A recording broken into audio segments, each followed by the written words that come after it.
Hello, me lovelies. I can see you there, Danny. I put the link. I have put the link out. Yeah, I put the link out there because I didn't know where to send it. So that's why you didn't have it. So how are you doing, Cookie? I'm all right, thank you. Gonna gone on a bit of a road trip this weekend and that, and do some interesting stuff. I didn't want to see it yet, just Yeah. because I didn't want to let people know where I'm going, So aye. So it's all. Well, you'll be able to tell me in private anyway. Mm-hmm. Yeah. So you can do that. Um. So just waiting for Danny to join. I put the link there, but. Hope this isn't going to be like a motorsports thing where motorsports kept on saying he couldn't get through. Because that's the only link I've got. Or it might just be me and you talking about it. That's all right. That's all right. So anyway, we'll make a start on it. The 12-step program. Now, I was reading up on it today. Now, all that I know about it is that it started off as, well, it still is Alcoholics Anonymous, isn't it? But that's how it started out. Mm-hmm. And then became Narcotics. Oh, where's Danny now? Are you, Danny? Hello, Anne. How are you? All right, fine, thank you. And you? Yeah, very good. Good day, thanks. What about Cookie? I'm all right. How's you, Danny? All good, mate. All good. Just got out the shower. I've two reasons I'm not turning my camera on because the main one being every time I am on a live, the video is always jumpy and that due to the speed of the Wi-Fi in here. And I've Aye. sat inside a boxer short because I've just got out the shower, so I'm just going to keep it as it is tonight. I'm just going to Good say, one, mate. Cookie, right? I want that lamp. Whatever that lamp is, I want it. Know what it looks like? It looks like a Victorian gas lamp. And I love I that. think The it's been Victorian. converted. I'm not Yeah, sure. shame because you can get a lot of money for those Victorian brass lamps now. You know, a hell of a lot of money for them. But anyway, this is what I'm going to say. My understand the 12-step program, and as you said, Cookie, it's from the outside and most probably seeing it different from someone who's been through it sees it, which is a fair assessment. I'm just going by what I used to see people who were in it. I've never seen actually anyone out of it because the understand I had is it's a lifetime thing, isn't it? You never come out, but you're always in it, basically. But it used to be, I used to be like, this is my feeling was now someone's put in here, and I'm going to read it out too. I'll put it up.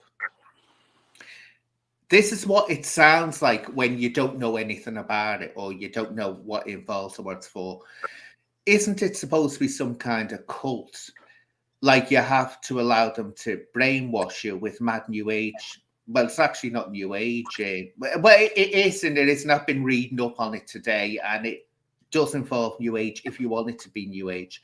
Correct me if I'm wrong, people. Either way, I hope these two lads are sober for life and happy. Now, Thank you. the reason why this cult thing comes out, and this is what I saw about the cult, or put this idea in my head, was that I used to see people, not just alcoholics, mainly drug addicts, because I worked in the probation service with people on treatment and testing orders.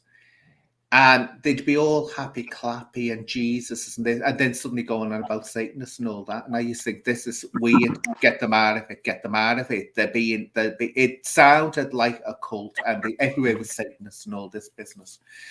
And it used to hamper the work that was being done with some of them because you could tell they were replacing one addiction, with what looked like a delusional addiction. That was sort of keeping the head. And I used to say, I'm not, but again, as I used to say about some of them, they're not off the gear. They're still on the gear. It's just that they're using the gear and convincing themselves that if God's behind them, that they're going to be all right doing it. But anyway, I'll leave the floor open for you two to say what you want to say about it. Aye. Well, I'll start then. I only go Well, cookie. But when I come across the 12-step program, I mean, what it done for me was it helped us. You've got to understand that these drugs that we take are like the most addictive substance to mankind. You know, it's a really serious problem, taking heroin and cocaine and other drugs and that, you know. And I mean, not many people recover from addiction, you see, as you have witnessed, Anne, you see. And this program, right, helps you examine your life and how your addiction is affecting your life, how it's controlling you, you know, and help you for the first time in many people's lives come to grips emotionally with dealing with that addiction problems. And anybody who goes into this 12-step program, right, and takes it serious will never ever use like they've used before and got a serious chance at staying clean for the rest of your life. But you have to work it for it to work, you know. Yeah, it's so when I just said this, because it'd be the feedback. Now, what I've just said to you, which isn't complimentary of my face views on the 12-step program, do you find that, or Danny, you can answer this, do you find that insulting, what I've said? My view, my initial view of it, should I say, as insulting or patronising? To a degree, yes. But as I said, you know, as I said, and I also, said that, that potentially can only be a good thing.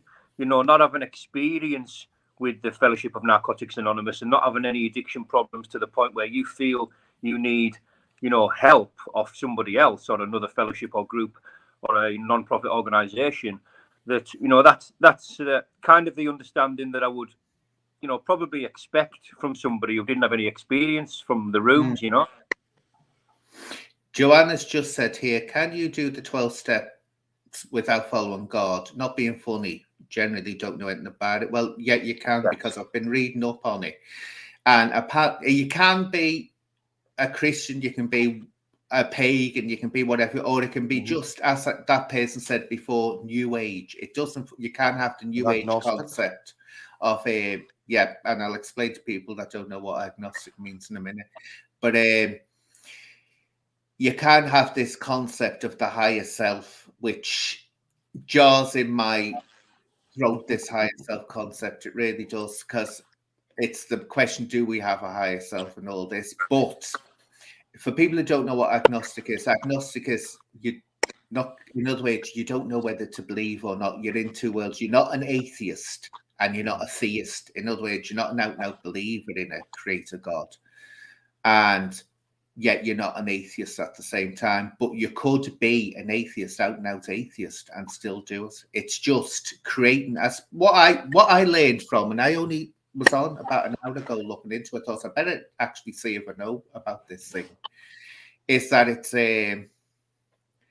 you're creating your own outside. It sounds to me like you're creating a persona outside yourself to talk to, but that persona, you could see it as being God, or you could be seen as an extension of yourself that's separate. In other words, I understand what you're saying, yeah, psychologically stepping outside yourself, which is actually a good thing psychologically, when you're told to step outside yourself and look at yourself and examine yourself from a third person perspective. In other words, then you see who you really are. So anyone want to explain what their views are on that? Well, I think what's important is that it's deemed by yourself as a power greater than yourself. Now that power can be whatever you deem a power greater than yourself. It can be your own consciousness. It can actually be yourself, like you've mentioned. It can be a number of things which you deem to be a power greater than yourself. Ultimately, that's it. In a nutshell, it's a non-religious, non-profit, non-discrimination program known as Narcotics Anonymous. Or EA. Or Alcoholics AA, of Anonymous. course. Well, obviously, Narcotics Anonymous was stemmed from AA, you know, and I can say all I would really say on the 12-step program that is, you know, this program's been well documented and it's been around for quite a number of decades, you know, and the step working guide, you know, is available online. It's also available at any local Narcotics Anonymous fellowship, and you know, these traditions that were wrote by our forefathers, well, predecessors, I think is a better word, you know, is a program that's proven to work. You know, it has saved tens of thousands, if not more, of lives. You know, and you hear very often in the rooms that, you know, people who do go to the rooms, you know, it's the last thing that they've tried, but it's the first thing that's worked. You know, so you see So now true. this thing about I looked into this. What's the success rate of this program? Now it's virtually impossible to get an answer to it for one reason: people are anonymous. The vast majority anonymous, so you're not going to get a figure. But they said the only data they can come up with is that 5 to 10% success rate. And now 10% wouldn't be bad. 5 would be a bit miserable, but it's impossible to get this assessment. But when I was looking at it and going through it, I thought, even though they say it's very much it's up to you whether you want to be an atheist or a theist or an agnostic or whatever, the language in it is imbued in well, it's Christianity. That's what you can see it as. It's definitely Christianity, and it was started up by Christians, wasn't it, as a root to it. Now, there are people who don't like it and have condemned it outright, saying that it didn't work for them or whatever, but that's a personal thing. But we'll get to the point, the thing that I wouldn't say needed me, but the thing, because you saw the video I did yesterday, and what gets me, Danny, and that's what I did the video for, is when people start, you know, going into it, preaching out something is, you know, a success or whatever, when you haven't been in it long enough. Now, what I heard about the 12-step program was that step one, I don't know how right it is, step one can take 2 years to get through, even longer. That's just step one. Yeah. I know people with multiple years clean that are only halfway through the steps. Yeah, because it's a lifelong thing. It is. Now, what I found, about your video and some of your comments on the video with my name as a title was, you did say that all this has happened way too quickly for me. And the only real response or question I would have on that is, what qualifies you to determine at what speed a spiritual awakening should be happening? Well, it doesn't yet. You're right. It doesn't have that, but you usually find and this is what I'm saying, what you were actually, how you were wording it was very, as I say, theist in the way you were actually wording it. Now, in what they call spiritual enlightenment, as it says, and Buddhists will tell you, or efforts into this concept of spiritualized, even Christians will tell you, Jews will tell you, it can happen in like that. Someone can just wake up. Exactly. Which you can, but this is the thing, Danny, it can also be delusional. In other words, unless you've got the foundations, the bricks there. Don't forget, people like Jesus didn't wake up overnight. He went through a process. He was an adult. He was in his 30s.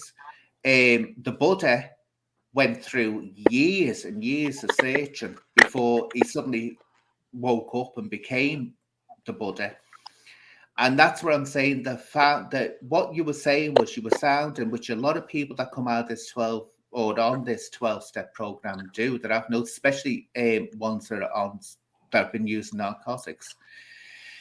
is that they start talking all religious and especially Christian in the talking because of the way the program is set out, but they don't know the religion. They don't understand the basis of the religion. I can understand, and I can certainly appreciate that. For me, not being a Christian, and not being religious. Now, I understand the traditions were based or wrote from, and links to Christianity. I can understand and appreciate that. But, the preaching as well has been mentioned many times, and including by yourself now. All I can do is speak, from the heart and be honest, being part of this program. But all I can comment on is my own journey. I can't speak for anybody else. And, the English definition of preach is to deliver a sermon or religious address to an assembled group of people, typically in a church. Now, I don't associate myself with that, that term, and I certainly don't feel like a preacher. And if I am, conceived as a preacher by some or many for that matter, it's certainly not my intention.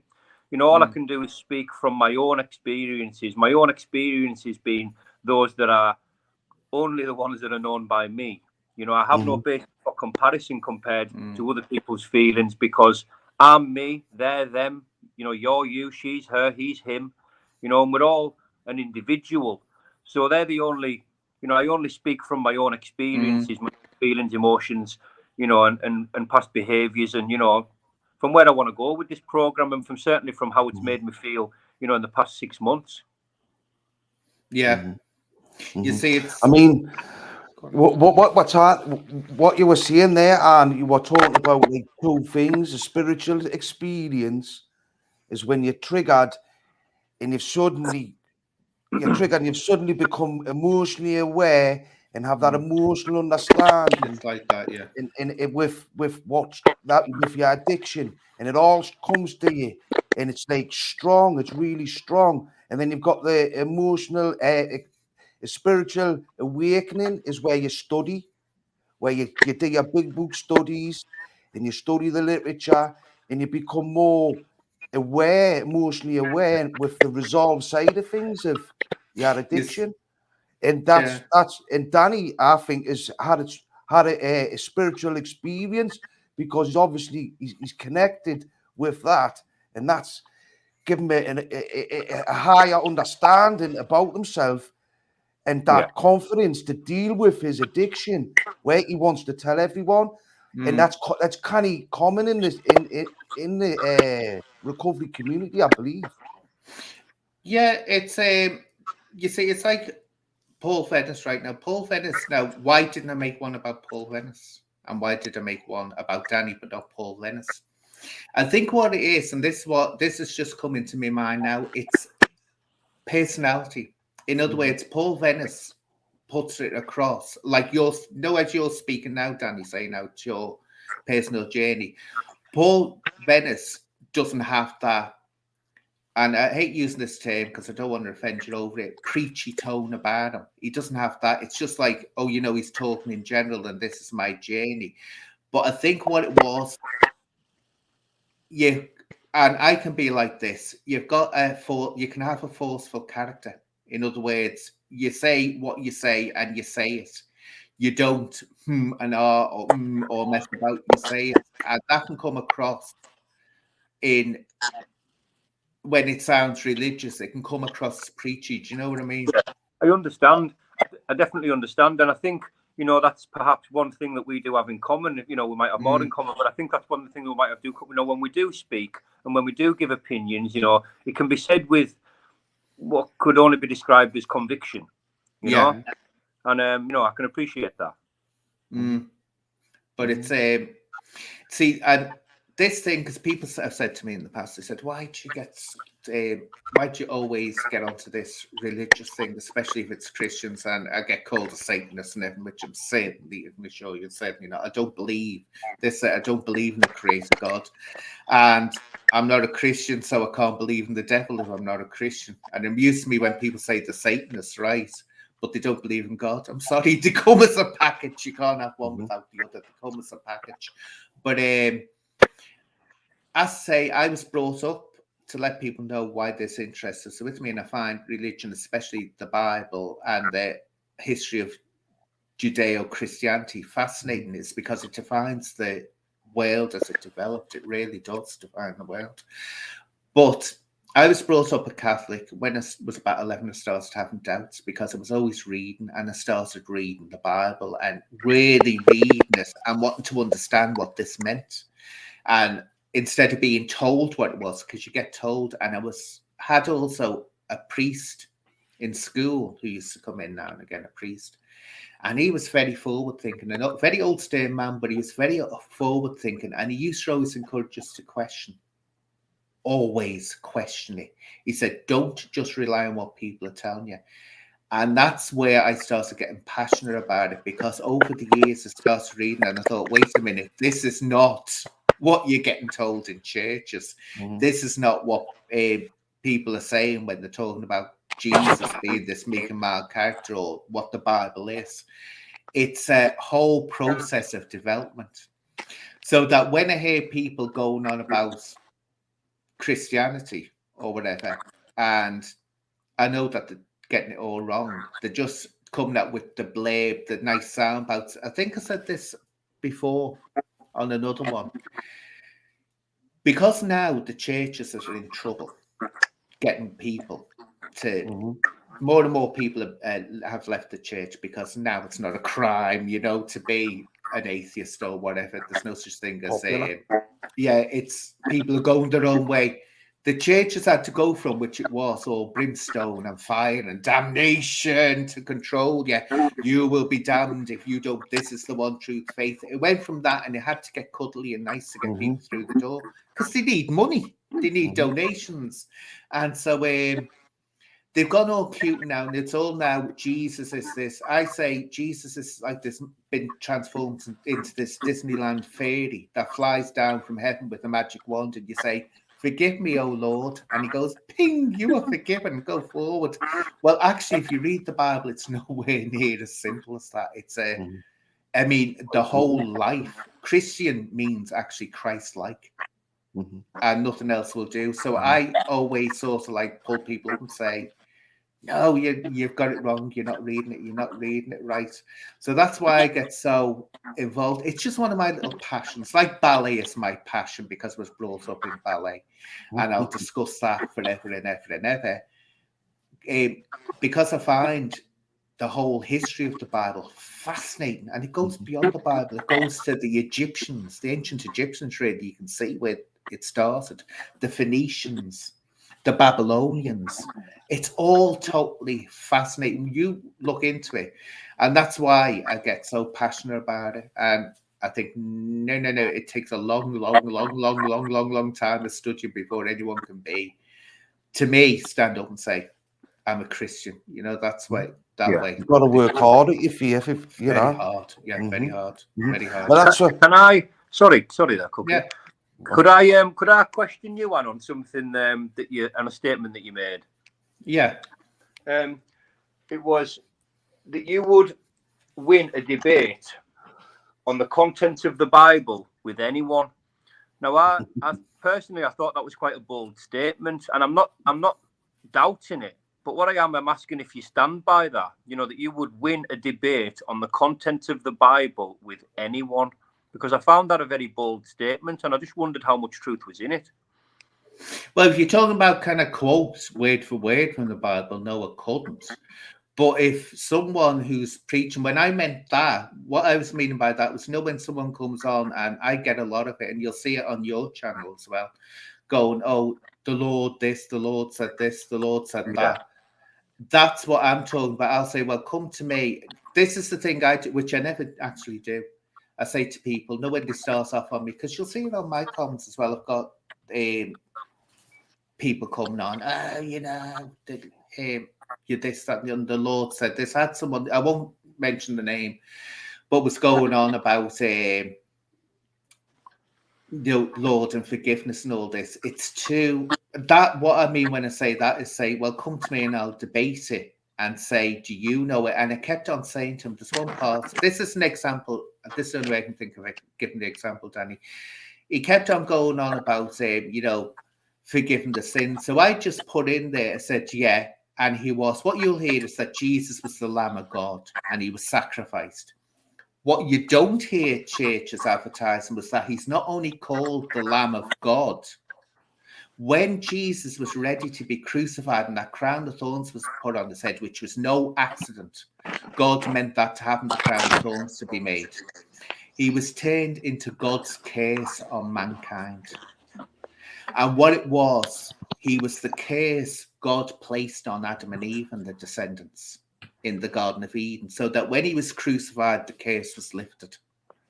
That's what it was. So I said to him this, and he kept on coming back, fudging the idea and all this business. But I kept on, well, tell me where the Bible says what you're saying, that it's all love, peace, and lovely and cute and cuddly and all that. He couldn't. Because if you actually read, it's like Jesus wasn't meek and mild. He wasn't. He was he was Jewish. He was a rabbi. So basically, if you want to be a Christian and Christ-like, you be very difficult to distinguish it from someone who's Jewish, following the Jewish faith, because he was one. It's only that he had different, little different variants on it. And he never claimed himself to be the Messiah. He never did. He never claimed it. It was said for them. That's the whole point about it.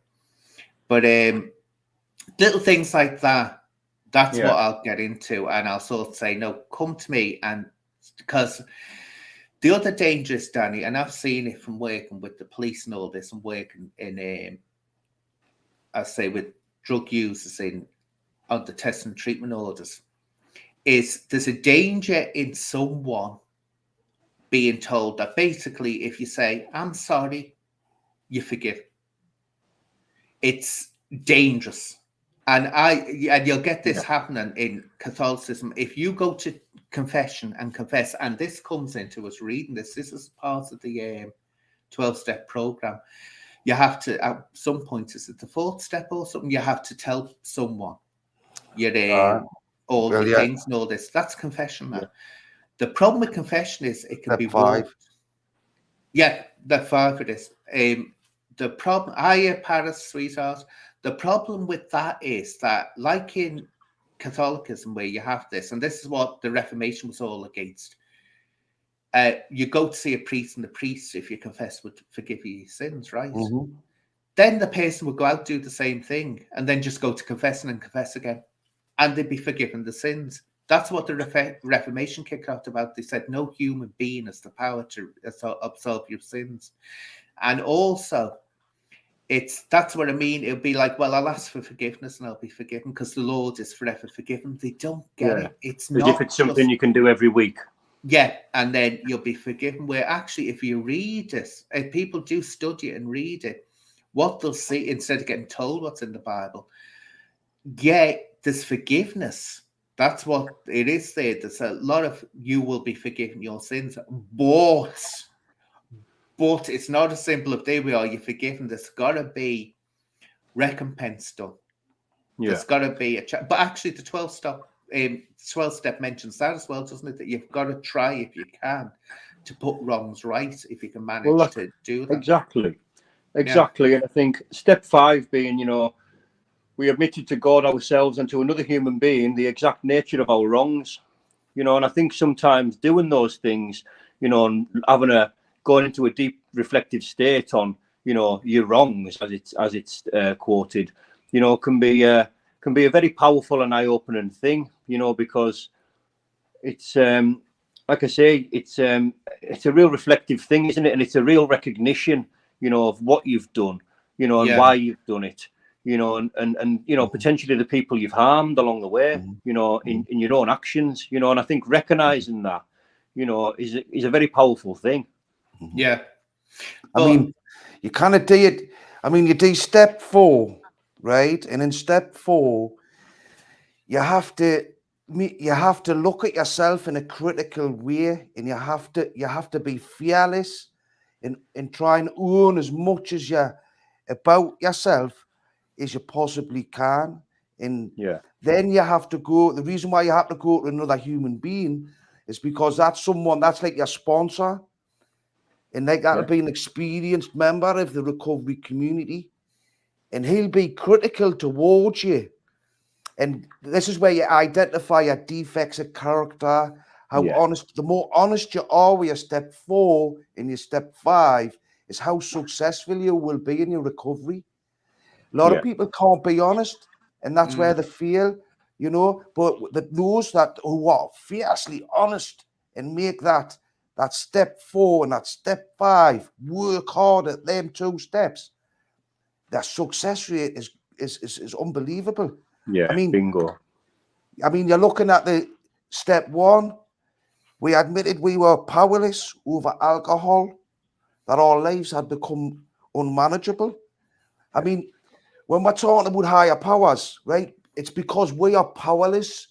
So all our decisions are made around drugs. When it comes to drugs, we are totally powerless, totally and utterly powerless. Yeah. So we need Absolutely. something greater than ourselves to help guide us with this addiction. This is where my good order and discipline comes in, because I cannot do the 2 big emotional things at once, religion and addiction. So I know that when I do my step 10 on any time, and I hand all my behaviours, think about my behaviours, have I owned me bad behaviour, you know, and if I've been bad and if I've like, been rude to someone or not conducted myself in the way I want to, you know, I can hand that over to me higher power, which is me good order and discipline, which are based on good foundation principles in my life. And that's what these first 3 steps, they get you to own it, get you to recognize where you're powerless. I mean, when you look at someone like me, Anne, I mean, it's easy for you to see how my life has become unmanageable in the past. You know, and where does addiction fit into that? You know, I mean, it was great. I had to totally surrender to drugs and admit that I'm powerless before I can move on from step 1. Yeah. You know, Yeah. it's a brilliant program. It's not cult out like that. The thing is, we're all very spiritual. Everybody's spiritual on some level. You see, this is the thing, though, Cookie, and I just mentioned this, Rob Baker, because I thought this was a fascinating thing. Sin is too subjective, which it is, just like the Bible. Besides, why should you apply rules written over 2,000 years ago by patriarchal? Well, it wasn't actually when Jesus was around. It wasn't patriarchal desert wonders. The Jewish people were settled then, but sin is subjective, and I heard a wonderful Buddhist saying once that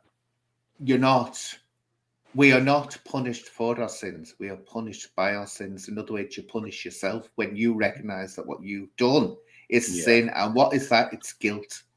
And what is guilt? Craving. And what comes from craving? And actually, they talk about guilt, don't they, in the 12-step program? Craving leads to, as the Buddha said, all suffering. Craving for anything, craving for love, craving for life, craving for joy, craving for happiness. Once you stop craving for things, which you could have I always just think this is my trouble that I struggled with the concept of Buddhism, is that basically we'd all be going around, I don't care. You'd be wanting for nothing, craving for nothing, not wanting anything. It'd be a miserable existence. I think what you might be what that might be all about is resentment, because resentment is a big, huge psychological thing with addiction. It helps with justify our behavior. It's part of our addiction that cons with into making all these excuses so we can get the drugs that we want and use. You know, so resentment plays a big part in addiction, and you know, understanding that is what you've just said there, you know, how we go about it in our addiction, you know. I mean, it brings up loads of subjects. I mean, when you identify your defects, they can be canny brutal, you know. Now this happy clapping stuff. No, the 12-step program is brutal. Step 4 and 5, you have to own your shit. If you don't own your shit, you're gonna feel it can be brutal, honestly. And you're confronting your defects, you know. working on it. Yeah. Like, see, I've got a defect. I mean, what kind of defect could I see? I've got a lack of empathy. You know, what's it? You know, then I have to work on empathizing in every interaction I have with humans around us on a daily basis. Yeah. Well, it's interesting you say that, though, Cookie, empathy right now. What I can be, believe it or not, and this was said about me when I was getting slated in the Merseyside police and they hated me guts and wanted rid of me. They couldn't get one through past one thing. I was very empathetic to members, certain members of the public and drug users, because, as I say, I haven't experienced dealing with drug users. Who's playing with your blinds? Cheryl, there you can. Just Yeah, that's better. That's That's it, Cheryl. Now leave them alone. There we are. Get away from them. No, leave that. No. But yeah, I've got to get that lamp off you. I've got to get that lamp off you. Anyway, yeah, as I say, I could be very, very empathetic, but I think because of my background, the way it's brought up, I can be very stern as well. But I think they needed that. I think drug users needed that sternness, because he used to come in, they used to say that I had, which you did, a fan club of drug use who were on the books, having to sign on the books every week or whatever. And they used to want to see me all the time, to go mad if I was not, because I wouldn't talk to them like they were loads of rubbish. And I gave them the leeway to tell me things that they wouldn't tell, and ask advice. You know, well, what should I do? And I'd say, well, think of it this way. Now, but empathy, this is the thing about it.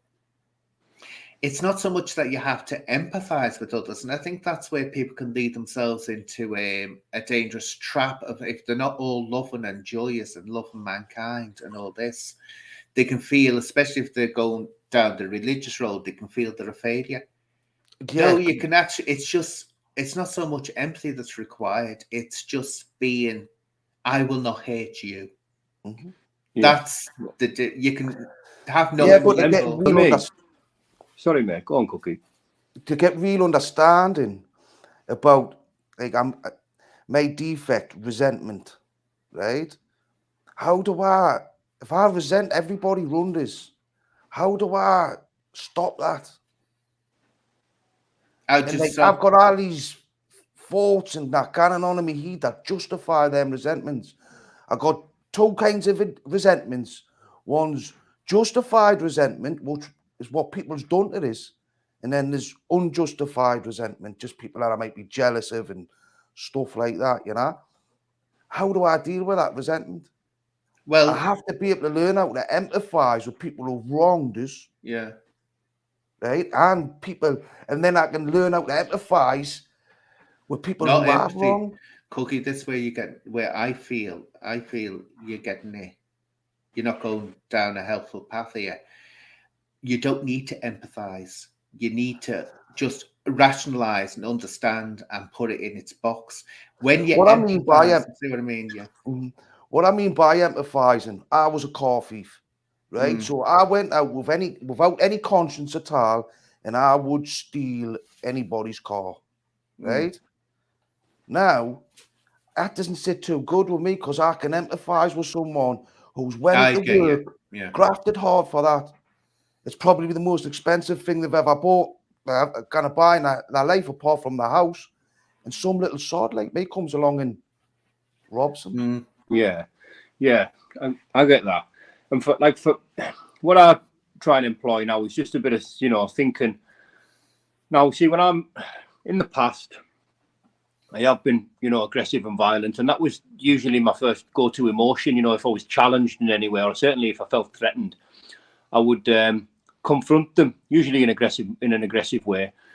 You see, now if I think somebody is trying to provoke that side of me, or I can feel that side of me sort of being ignited, what I do is I take a moment and I wonder, and I just try and spare some thought for what that individual might have been through in the past as a person, what they might be going through at that specific time, and some maybe explanations and justifications from that person, why they might be behaving in that way, or why they might be speaking to me in that way, and that gives me a train of thought to try and, for lack of a better word, empathize, you know, and sympathise really, you know, and because we never ever know on face value what a person has actually been through, you know, and what a lot of things that they might have suffered from, or you know, so that's, you know, that's sort of my, you know, empathy, if you like, and the programs give me the ability to do that,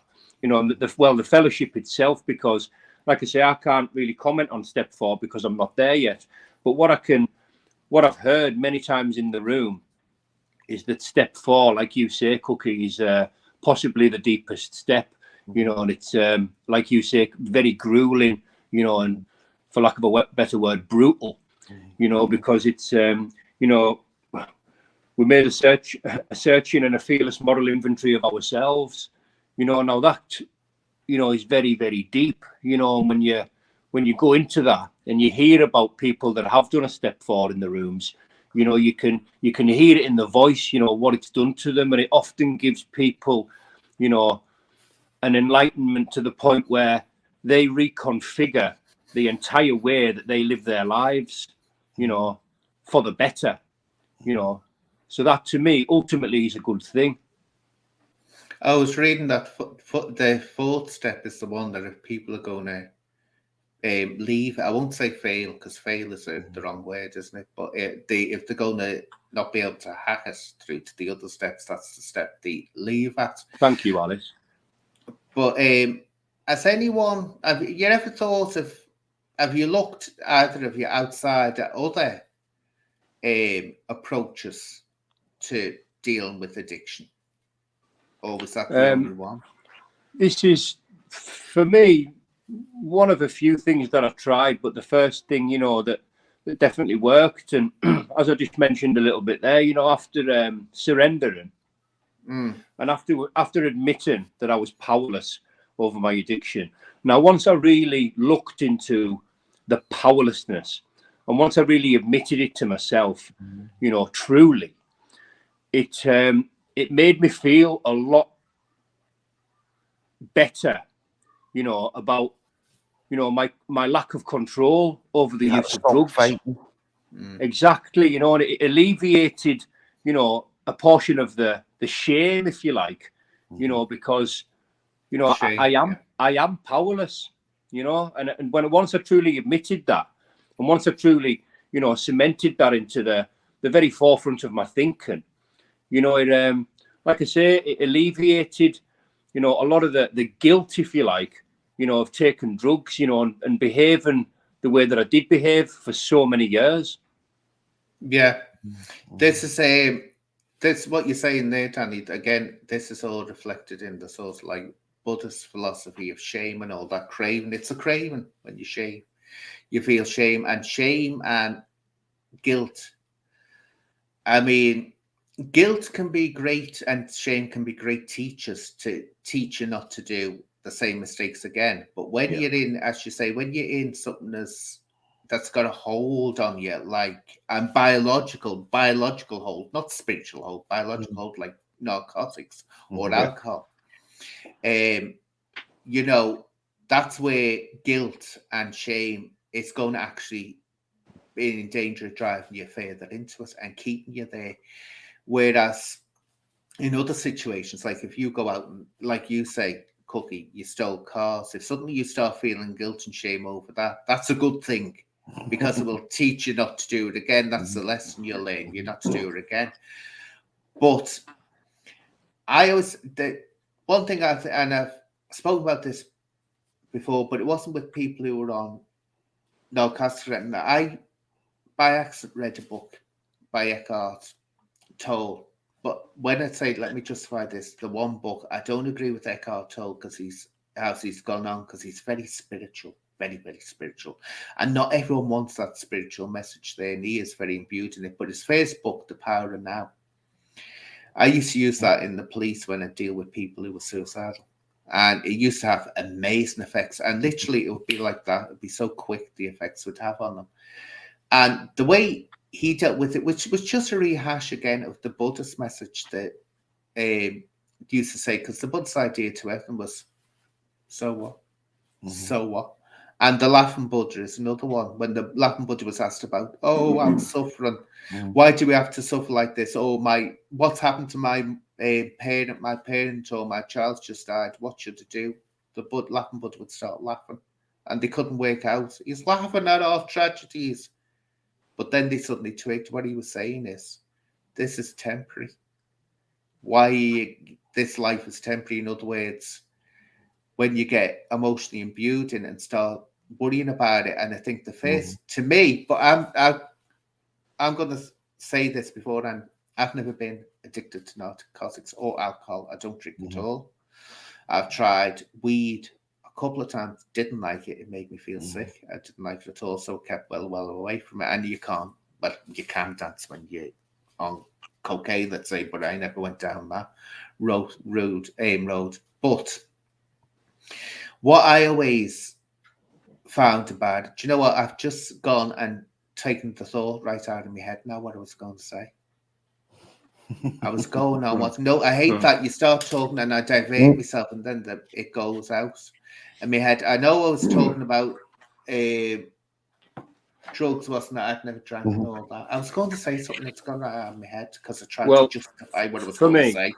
The addiction for me, the side of it was basically the unmanageability. Like for me, it was the unmanageability, you know, and very often, you know, I would look at people, you know, even at the start of the program, you know, I would still look at people. I was uptown. There was the Continental Market was in town, and I went up and I eat a lot of food. And I went up and I thought, I went to about 4 or 5 different stalls, and there was a beer garden there, you know, and there was people drinking, you know, beer and having a good time and that. And, you know, obviously I immediately realised that, you know, I can't have a beer, you know, not because partly because I'm, you know, a complete abstinence from all drugs, but because I know when alcohol even touches my lips, you know, I will absolutely annihilate any funds that I've got, you know, and I will not stop until I literally can't get any more drink. And it's the same with drugs, you know, it's an addiction, an uncontrollable addiction, which I'm powerless over,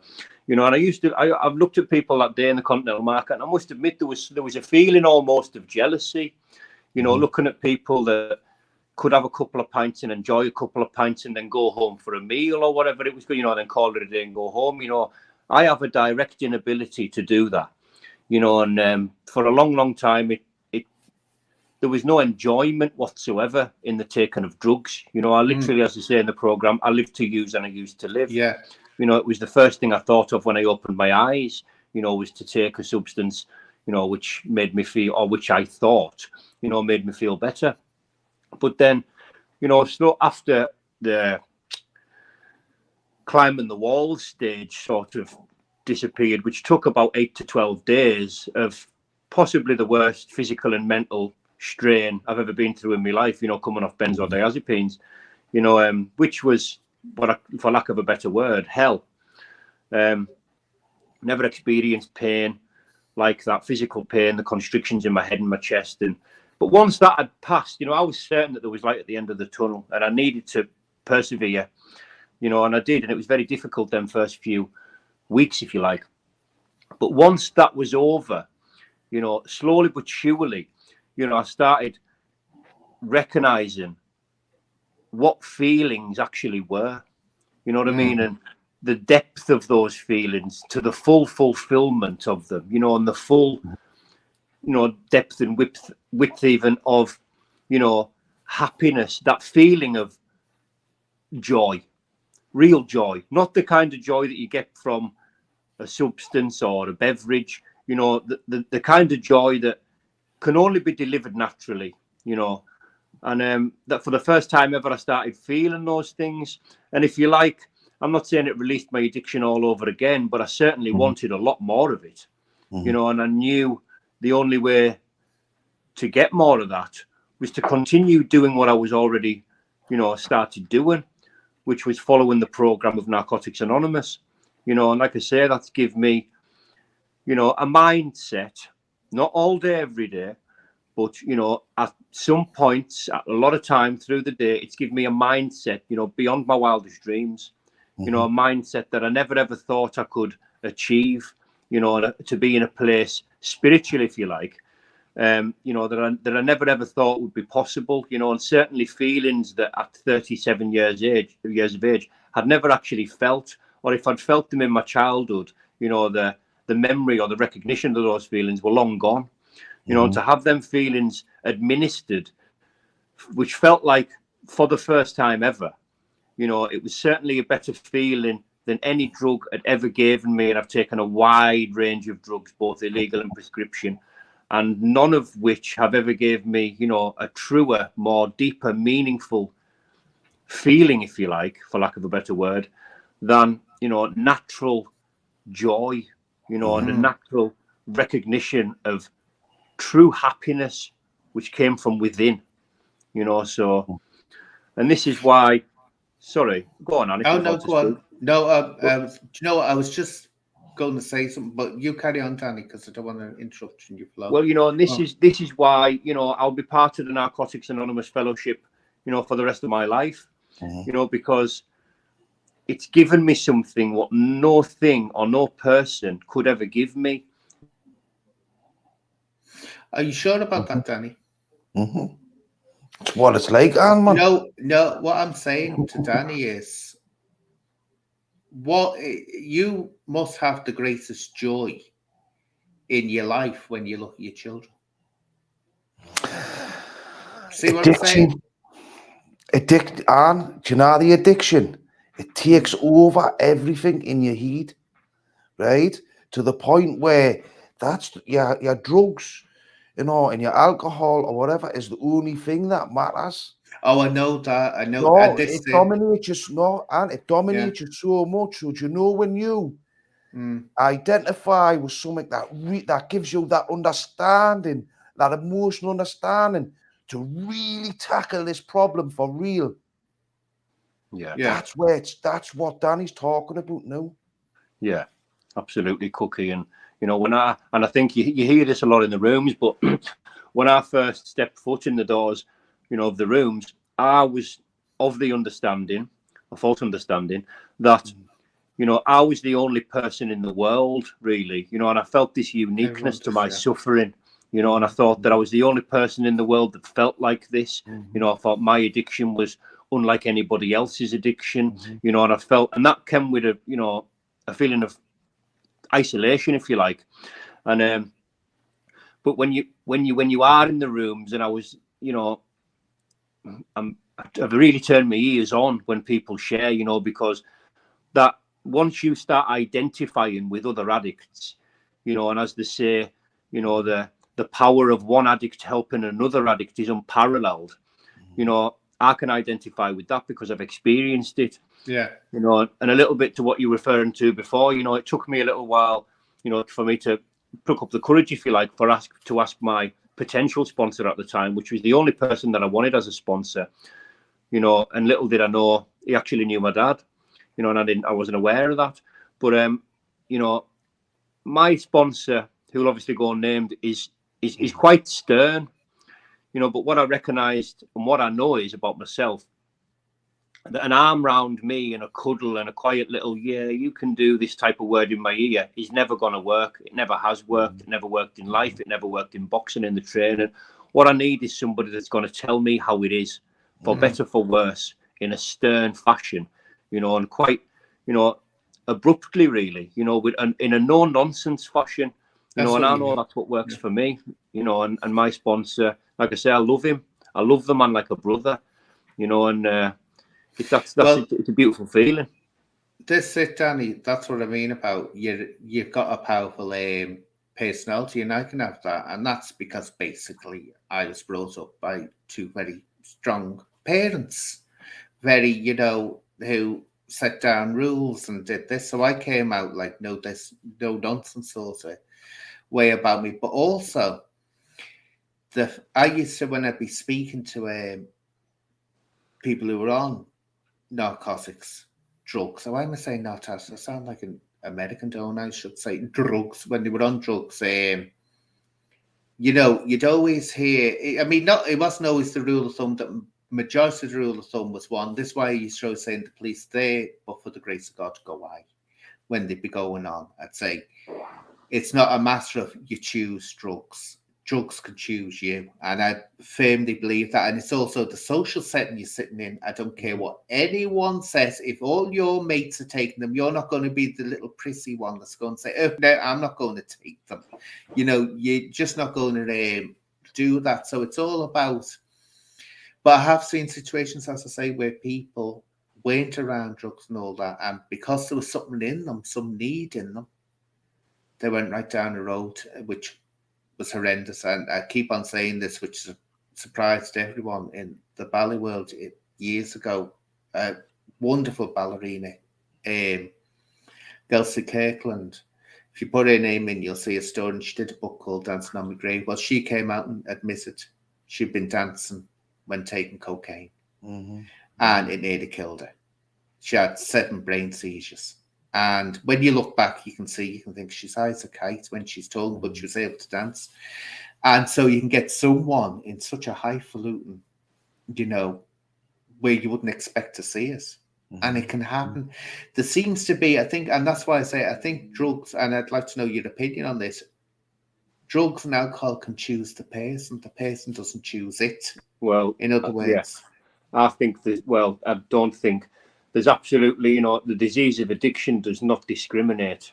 You know, doesn't matter. It doesn't matter who you are, where you're from, your background, your social circles, you know, your financial status. It has zero relevance, you know. And I think it's important to call it a disease because, you know, it's something that controls us and that we don't have power over.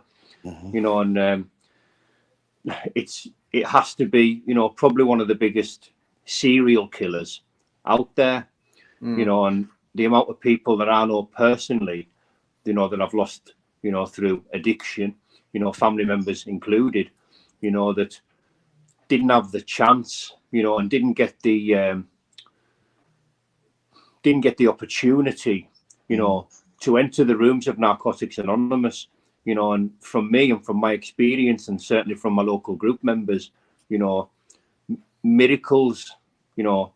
miracles take place in them rooms, you know, as far as I'm concerned, with personal change. You know, the ability for somebody to go from one extreme to the other simply by working on themselves, you know what I mean, is it's an extraordinary thing, and it's a beautiful thing to see sometimes, you know, when you see somebody enter the rooms and you know just by looking at them visually that they are in the grip of addiction, you know, and you can't help but judge sometimes and think to yourself, I would not like to be in that person's head.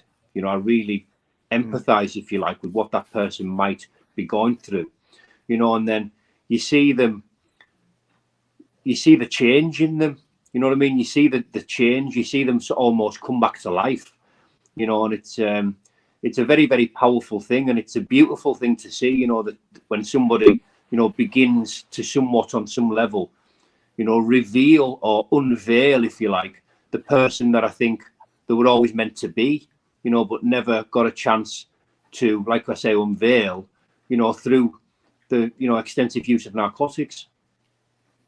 Now, Selke has said here, is there a disease or condition? Now, there's debate on this word disease and what it imbues, right? Or illness, shall I say, another one. Now, I've heard people, and I don't know, my mind changes on this, on whether to call alcoholism and use of drugs, addiction to drugs, as being an illness or what, because you've got to be careful of something that could be, let's say, a self-fulfilling prophecy. In other words, you're never going to get better. You're never going to get better. And I think that for some mindsets, for some people, that could be completely the wrong message to give. And also, I wouldn't say it's a disease, it's a condition. I'd say it's more a condition. In other words, you've got addictive personalities. Now, you can create an addictive personality, but usually no addictive personality, because they go from one addiction to another. It's like they swap one for another if once they get rid of one addiction. But I'd say it can be a condition, and it can also just be someone's been unlucky and they've got attached to it, and it's not that they're ill, and it's not that they've got a condition. It's just that these substances grab hold of you.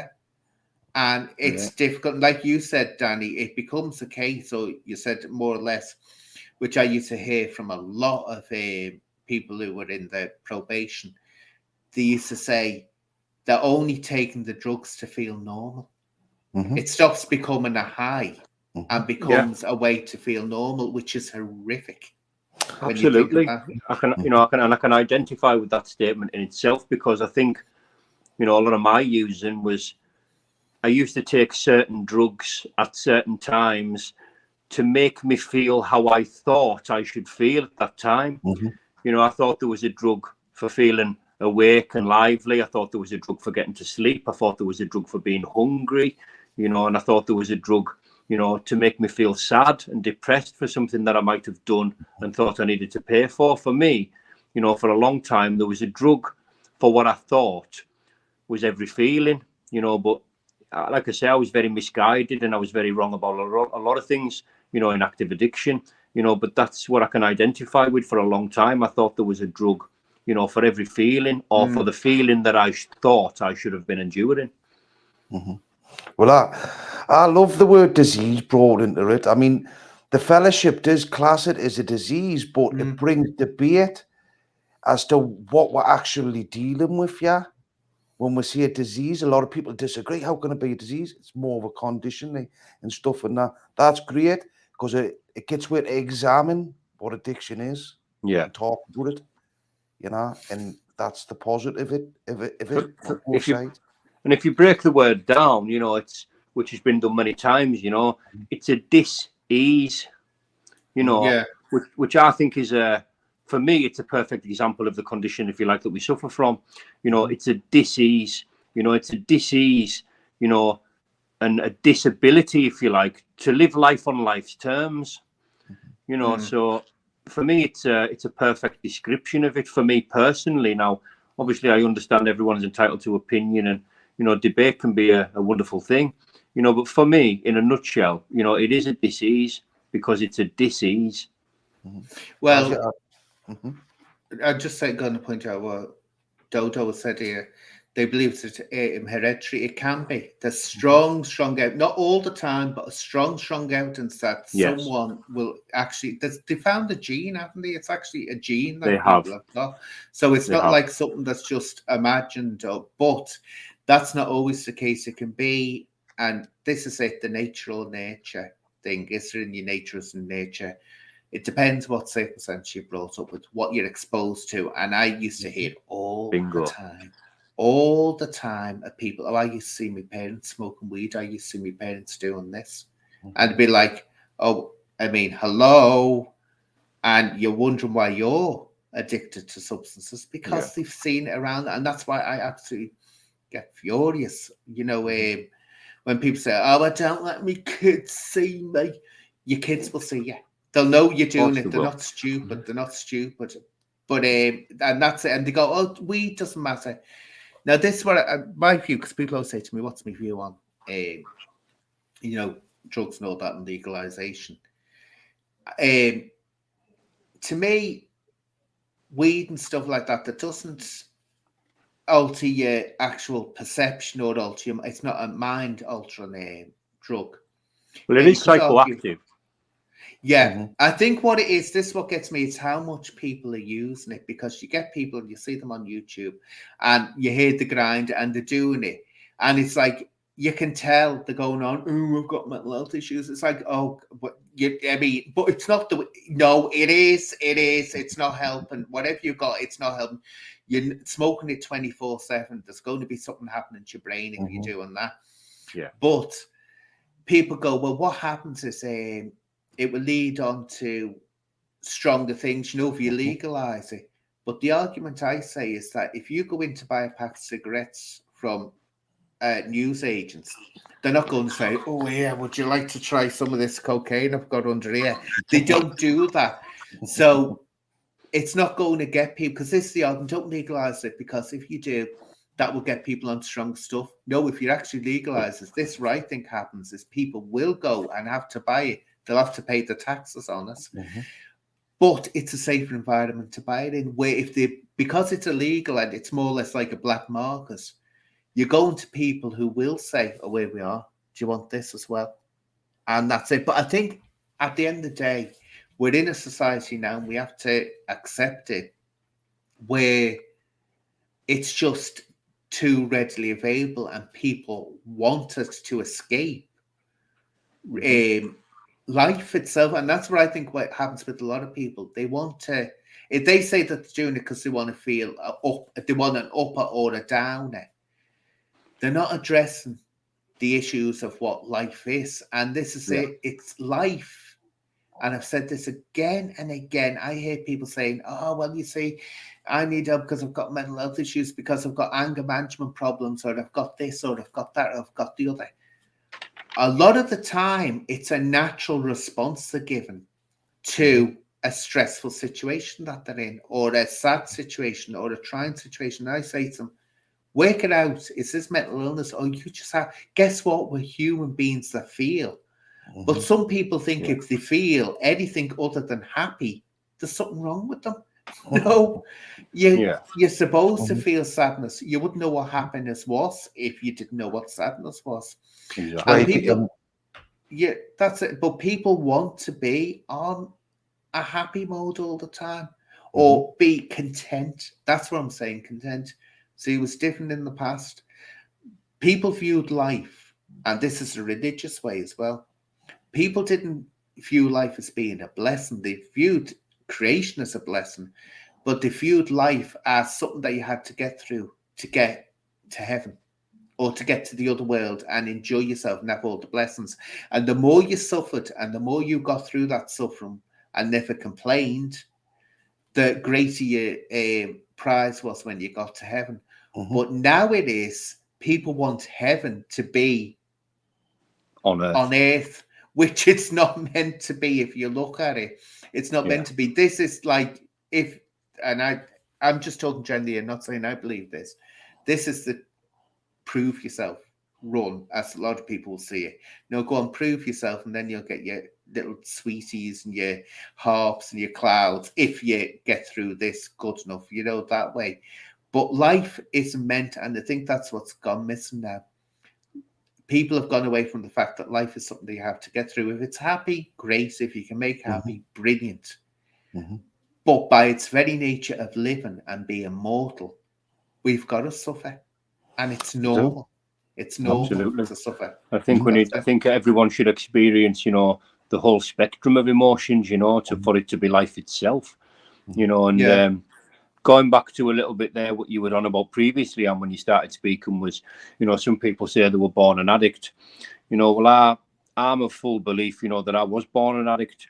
And it's because my mum was using intravenous drugs when I was in the womb. When I was born, when I was born, as a newborn, that I was addicted, and that brought its own complications. And then I was sort of, subjected to, and induced drugs for months, unknowingly. And I don't blame that in any way, because I do come from a long line of suffering addicts. But what I'm saying is what I'm getting onto is the inherited side, and I certainly think and believe that, I was born an addict, because anything that I've ever liked, even as a child, especially before and including when I was in active addiction, anything that ever made me feel good, no matter what it was, I kicked the ass out of it. You know what I mean? And I knew that I had you hear a lot of people say they've got an addictive personality when, I'm not certain that everyone that says that has a full understanding of what it is. And I'm quite certain, that I've got a very addictive personality, looking back and recognizing, and identifying with myself, the fact that anything that has ever gave me a good feeling, I literally have kicked the ass out of it until it stopped making me feel the way I wanted it to. And I would find something else that made me feel good. And when I realized it made me feel good, I would release my addiction all over again. And the consequences are, the emotional consequences are, you're emotionally stunted because you've not experienced life. Absolutely. Yeah, You know, yeah. like I've said, you're not going through that spectrum of emotions, and you seem to be attached and onto what makes you feel good. You know, like you say, that's very, it's a very narrow, you know, way of living, and it certainly narrows your mind, you know, and like you said before, and, you know, you have to suffer pain really to you know, to recognize joy. It's like sometimes you've got to go away in order to come back. Oh, yeah. You know, Yeah, you can't have life as you want it. Like, you know, like it's been said many times, life is not all sunshine and rainbows, you know, and the sooner you recognize and reveal and, you know, and identify with that, and as soon as you recognize it to its full extent, you know, you can deal with the negative emotions a lot easier. Yeah. You know, and you have a certain thought process and chain of thoughts, you know, to steer as best of your ability back onto, you know, however you should be feeling, or however you would like to feel, you know, however you've got an ability within to make yourself feel a certain way or steer yourself away from that negativity, you know. But bad feelings are certainly a part of life, you know, and everyone endures them. And if anybody told me that they were happy all the time, you know, I would have to say that I didn't believe them. Oh, happy all the time people are the most annoying people going. They really, really are. You know, when someone's, and I would say this positive, I hate this. Oh, be positive, be positive. It's like, actually, no, I don't feel like being positive. I want a good moan. And I enjoy having me moan. So leave me alone and say, let me have me moan. It's good for me health. And it actually is good for your health to have a good down moan. But just want to say something about Squat Master Production said we're all born atheists and someone fills their head with nonsense. Now that I don't agree with, because my own personal one, and when I was a child, there's definitely I won't go into too much detail because it will take too long, but when I was a very small child, and I mean before 5, definitely I used to speak and had what you'd only call a vision that strongly indicated that it had a previous life. And I can remember being surprised when I found out that as a child that people didn't believe that we'd been here before. Yeah, because I could remember, I could remember actually a previous life, and I won't go into because I say it'll be too goes too much. But I had this vision that I can still remember clearly today of being this person, and it wasn't a dream. I was there, and I could feel, and I was only about 4 years old, and I can still remember it clearly. So you can't be born with it. Do I like the idea of reincarnation? Do I hope that I wasn't right and that it was somehow extraordinary, something strange, and it wasn't a vision? And the things I used to say to my parents about being around before and being someone else before wasn't true. I wish it wasn't true, because the idea of coming back to this place again and again and again is just not joyful, because no matter how good your life is, you're going to suffer. And it's like, I can't see the point in it either. It's like, why do we have to come back? Look, do you know what this is? I've got on to tone here, but it's a valid question, right? Who decided, right, that to get to bliss, eternal bliss, if it exists? But why the hell, who came out with this idea? Well, what you do, you've got to go down there and prove yourself and go on, be miserable, go through it all. Then you can get up there if you're lucky enough. Why not just say, oh, here we are, we can be happy eternity and never have to do it? Because I'm going to sue them when I get over there. I'm going to say, I had to go through that. No, I'm suing you. That's it. The man who sued God, do you remember that? The man who tried to sue God. But I for one do believe in the afterlife, you know, in a non-religious format, if you like. You know, I do believe in the afterlife, and I think, you know, to comment on spiritual, you know, matter, if you like, and for let's say for people who say they're not spiritual, and there's a lot of people who say, you know, they don't, you know, exist spiritually and they don't think spiritually. Well, I would say for that, something that I've heard before, you know, we can't see an emotion, you know, and we can't weigh an emotion, and you can't show anybody without verbalizing, you know, how you feel, you know. So if people out there that would say that they're not spiritual, all I would say is, you know, then how on earth do you trust your own feelings and thoughts and emotions? Because they are things that aren't of the physical world, you know. So to me, that's a very good explanation and definition, if not of, you know, a spiritual feeling in itself, you know, something that cannot be put on a table or weighed or seen or heard. But the thing is, Danny, it can be chemically induced, and this is the argument against it. You can chemically induce religious fervor by drugs, and you can do it also no highs, and that's why you get a lot of these shamans or shamans, whatever you want to pronounce it, or witch doctors or whatever. They take plants and herbs and things that get them into a dimethyltryptamine. Yep, to get them up there. So you can actually get those emotions, and the thing about these spiritual emotions, which I always say people have to be careful of. Don't forget, you can injure your brain, especially frontal lobe injuries, where you can suddenly lose all. You're talking about empathy, love, and everything, and just be someone who doesn't have any emotions at all. Literally no emotions. You're just not a zombie, but you just don't care about anyone or anything. And it's happened. It's horrible to see when it's happened to someone, because they can't care about the children who they used to love. They can't care about the partner who they used to love. They could see someone dying in front of them, and they wouldn't get any emotion from it. They wouldn't care.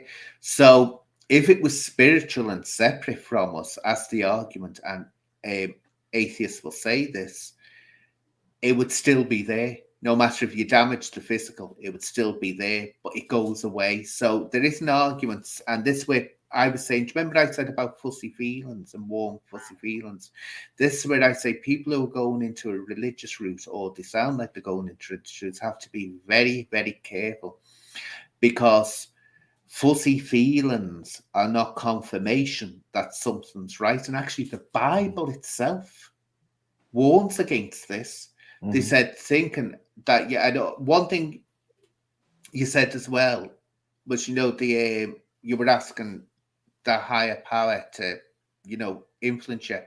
Now, actually, if you read the Bible and that, Danny, it warns against that, because you don't know what you're inviting in. And also, the Bible says as well, I mean, I'm quoting for the Bible. Let's say I don't believe in the Bible. It's just that I find it a fascinating thing that I've studied.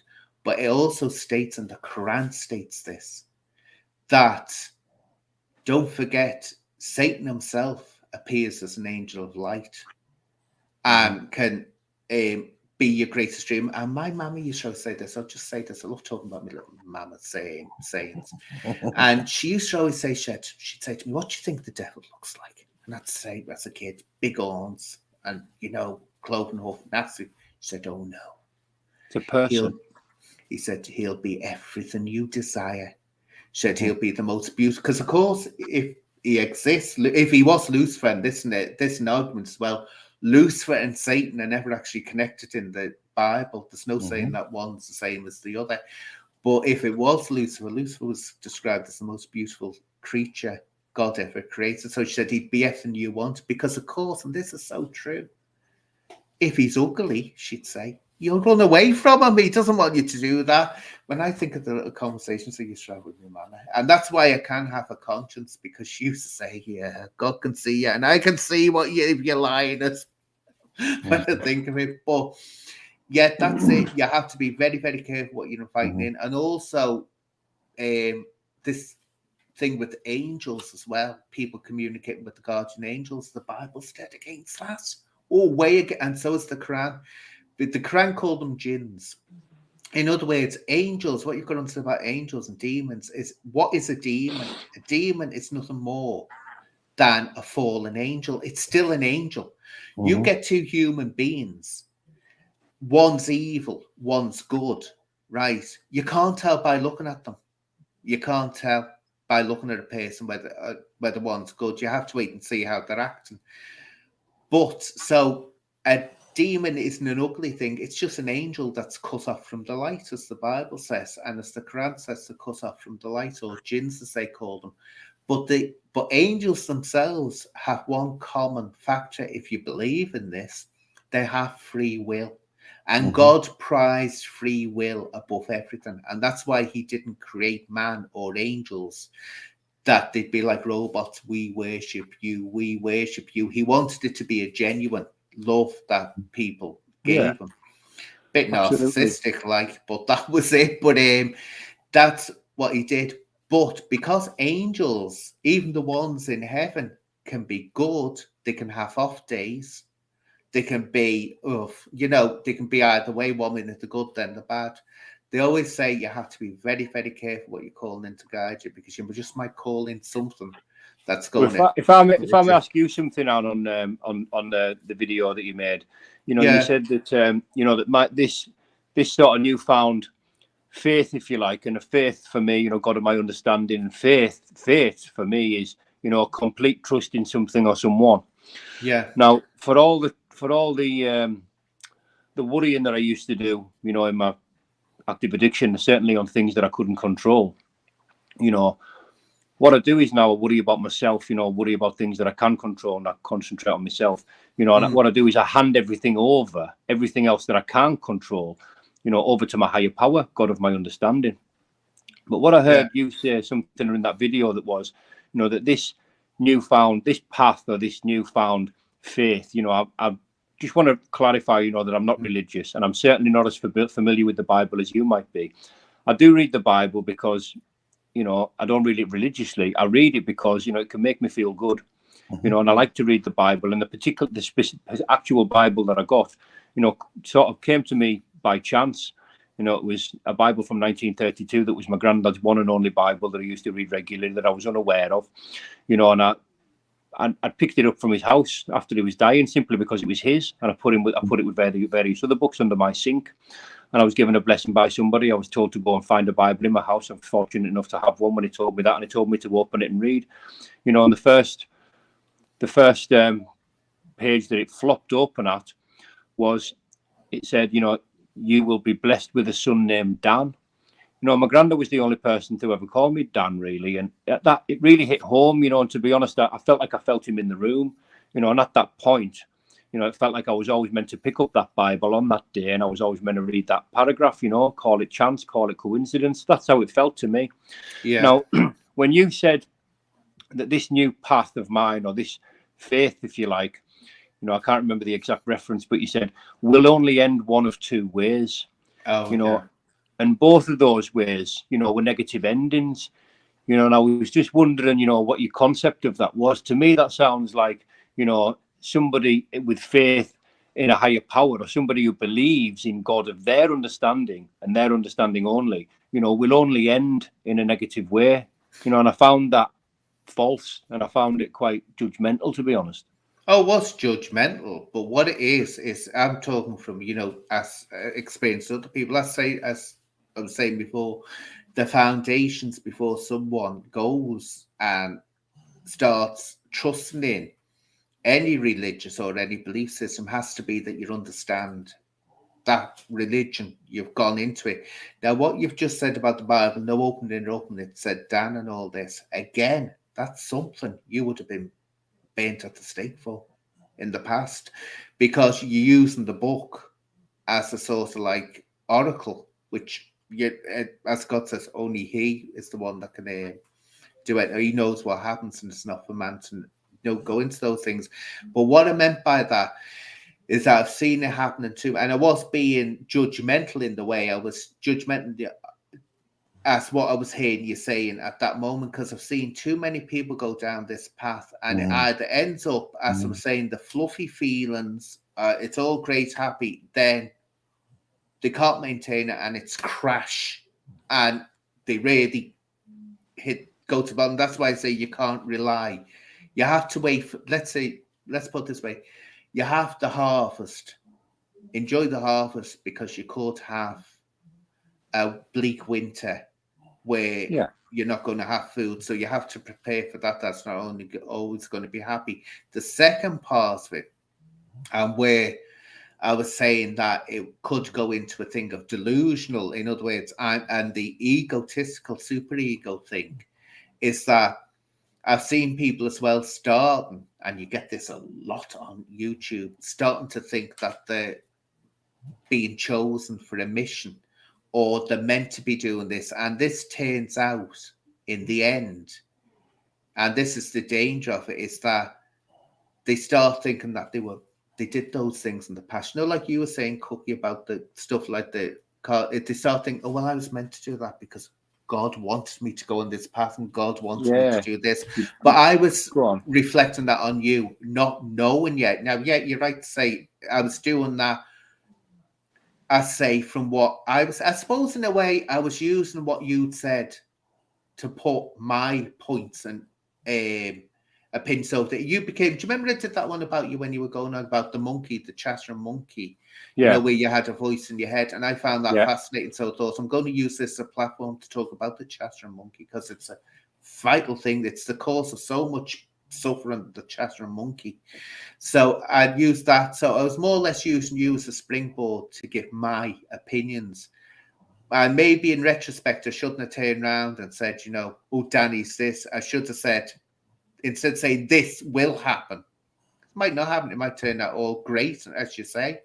I didn't put it the right way. Do you know what I mean? I was just using it to get, I'm more interested in what I was saying than applying it to you. You became like the, how can I call it, the springboard to say it. The example. You know what I mean? The platform. Yeah. Well, yeah. And like I said, just you brought me conveniently onto my next point. You mentioned something like you just mentioned there. You know that the you know, this might be, you know, leading to a point where I'm going to say that, you know, God sort of made me do the things that I wasn't proud of, or made me do the bad things that I've done. Well, I'd really can see that day never coming. You know, I take full and total responsibility for my own actions that were done by me, you know, and there was no, you know, higher power, and I'll never ever believe that there was a higher power that made me do bad things. You know, they were, you know, decisions that were made by me, you know, and like I've said, I take full and total responsibility for all the wrongdoings that I've ever done. Now, I haven't had a chance to amend them all, but I'm certainly positive of the fact that if I'm given enough time on this earth, you know, I can certainly amend and will attempt to amend, you know, most of those bad things, you know. And what I'll do by that, I mean, you know, I can't ever fully accept how another person might take an apology or anything like that, but all I can do is my part and the best of my ability on my part, which is try to amend, you know, the wrongdoings that I've done, you know, and hopefully if I'm given enough time, you know, I can work through the rest of the ones that I haven't amended, you know. But an important thing I heard about when I was looking into this 12-step program, which you do agree with them with, sometimes trying to make amends, which you have to be careful of. If you come across this cookie, they said it could actually cause more damage. So be aware before you do it to make sure that situation, that you could actually cause more trouble. And you've got to be careful. There's two forms of amends. There's indirect amends, and then there's direct amends. And what indirect amends means is how you are conducting yourself, how you are living your life, and not creating more victims, living a clean, honest That's life the on important life's thing. terms. That's indirect, having good relationships, honest relationships, and then if possible, without causing any harm to who you're trying to make direct amends with. If it's possible, but if it's going to cause harm, then it's advised you don't do a direct amends. Exactly. People don't think about that. And also, Squat Masters just said something important here. I'd say if you can't amend, just change. Now, that is the thing, and that's what I say, and I've said this before. So I to go on about Buddhism all the time, but it's got so many wonderful but now was good. Again, another thing in Buddhism is that the Buddha famously, some fellow was slagging him off and calling him and saying that he was rubbish. Then came back a while later and said to the Buddha, oh, I apologize for this and all this. I didn't mean to. And the Buddha acted like he didn't know. Who are you? And he said, you must know me. I was saying horrendous things about you. You couldn't have forgotten me. He said, no. He said, I don't know who you are. Never seen you before. And so he was going on. And then the Buddha revealed the point. He said, no, he said, the person I'm looking at now isn't the person that you're describing. So I'm judging you as the person you are now, or accepting you. And that's the point. If you can't make amends, and sometimes it's impossible to go down that route, you make amends by being a person now Yeah. that wouldn't do that. And that's the whole point of it. And that's why the Bible goes on well about a repentant sinner. And that's why they go on about this, a repentant sinner, because I say it's no point in this world. Also say as well, people who, you know, are religious minded start preaching amongst each other. It's no point preaching amongst each other. You're supposed to go out and get the people who, you know, who need to hear the message. Don't, you know, if they tell you to get lost, you just have to. But yeah, you become the person you need to be or want to be at this present moment. Exactly. And nothing, if you can't look to past the past, and I don't care what anyone says, we've all done things that we regret. We've all done things to hurt people that we totally regret. And as I always say, I have the belief system, I don't know whether I have to know, you can make amends. If you can't make it physically, you can make amends and send up your thoughts and offerings to someone that you've done wrong, absolutely. to the And other side. if make, you know, like you say, if you can't make amends with things that you've done or directly, you know, what you can do is, and obviously to me, an indirect amends would be, you know, somebody to change for the better. To me, that is an amendment, you know. And I'm gonna close it, you know, on this, something I'd just like to say before I wrap up. I've got to make a few phone calls before 9 o'clock, and I'm just going to close it on, you know, instead of sort of taking, this isn't a direct to anybody, but instead of sort of taking, you know, a tiny piece of the substrata, which is religion, you know, and using it and saying, you know, this is the reason and that's the reason and God's the reason and, you know, this is the reason for this and that. What I think is important is if we can change for the better, and if we can make adjustments on a daily level, on a daily basis, even if those adjustments are on a micro level, you know, and it's consistent, to work on yourself and make yourself a better person for whatever reason, be it God of someone's understanding, be it faith, be it religion, be for a family member, be for yourself, you know, for whatever reason, for somebody to trying to make amends and trying to change and trying to become a better person than they were yesterday or 5 minutes ago or 5 seconds ago, for me, is a very beautiful thing, you know, and it should be, you know,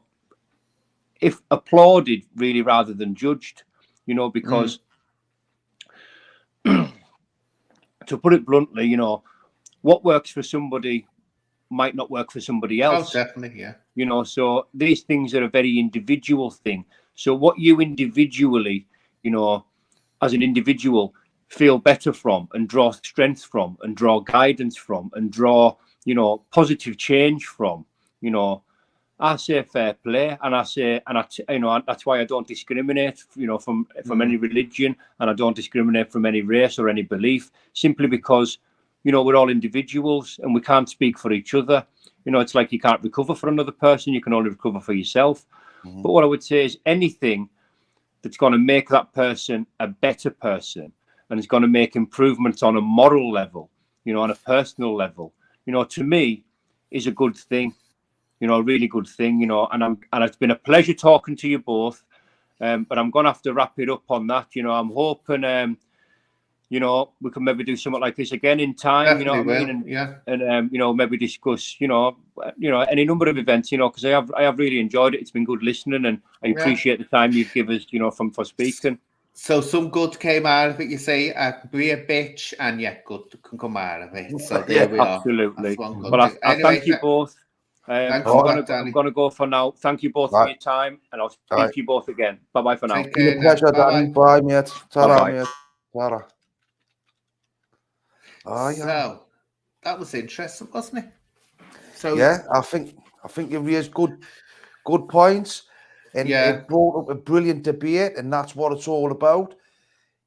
Criticisms on any level, we can talk about it like this, and that's what it's about. That's where we get the benefit from, man. I think it's been great. Well, I think what is, it's interesting because, of course, I'm from a world where being, you know, alcoholism and stuff like that, I never experienced it personally in my life. Never had any relationship, and I'd love sometime to talk about the importance, you know, of nurture, how you're brought up, because as I say, sometimes you can cook. You see people who you think they were just brought up in a world where you'd never expect that to happen. Mm-hmm. But it did to them for some reason.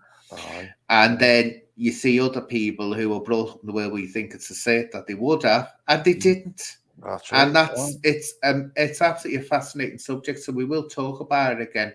But anyway, you tell me on Facebook privately, and I won't let out what your little road trip is. I want to know. You've got me eager now. I will, yeah. So, I will, me brother. any last words you want to give to people out there? Anything? Aye. If you're struggling with addiction and you're in that place where you really do want to make a change, right? You can't go to the recovery community, and they will welcome you. They really will, and they're all good guys. And it's not easy. It is hard, but you will get that emotional resolve around your addiction. Yeah. Guaranteed. But thank you for tonight anyway, Cookie, and we'll be on again talking about something else because we're a Brilliant. team now, aren't we? We're a We team. are. We are. So, and everyone in chat, thank you, Paris, for being me mod today. Absolutely brilliant. And nice to see Mrs. O. I was going to give you a call if Mrs. O's still here because she was going at one point. Nice to see you back, Mrs. O. I was going to give you a shout out today because I haven't noticed you for a little while on my lives. So anyway, take care, everyone. And until our next I'll have an open live next. And anyone wants to make suggestions, make suggestions. So thanks for that, Cookie. You take care now. Take care, everyone. Ta-ra. Ta-ra. Ta-ra. Bye-bye.